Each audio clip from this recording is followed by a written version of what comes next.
এটা আমার রোজ সকালের যুদ্ধই বলা যেতে পারে। এটা যুদ্ধর থেকে কিছু কম নয়। কারণ রোজ সকালে তাড়াতাড়ি ঘুম থেকে উঠে নিজে ফ্রেশ হয়ে তারপরে চলে এসেছি মাম্মামকে ডাকতে।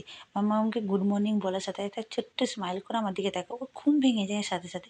কিন্তু ওর বিছানা ছেড়ে উঠতে একদম ইচ্ছে করে না। সে ঘুরে ফিরে শুচ্ছে আর বলছে, "মা আমাকে আরেকটু শুতে দাও মা আমার সত্যি করে বলতে সকালবেলা মেয়েটাকে ডাকতে নিজেরই খারাপ লাগে। কিন্তু কিছু করার নেই, স্কুল তো যেতে হবে। তারপর ওকে একটু ফ্রেশ করে না, ফ্রেশ করে একটু হালকা করে খাই না। খাওয়া নিয়েও অনেক ব্যাপার।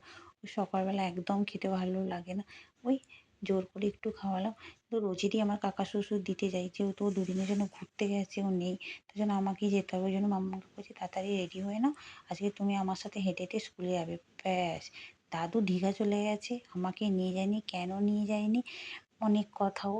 দাদু চলে গেছে। আমাকে তো তাহলে হেঁটে, হেঁটে স্কুলে যেতে হবে। আমি হেঁটে, হেঁটে স্কুলে যেতে আমার একদম ভালো লাগে না। ও বক, বক করতে লেগে গেছে।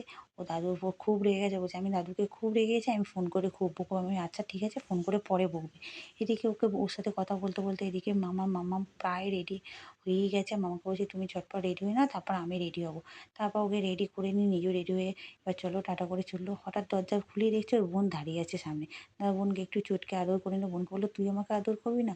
তো বোনের একটু আদর খেয়ে টাটা বাই বাই করে চললো।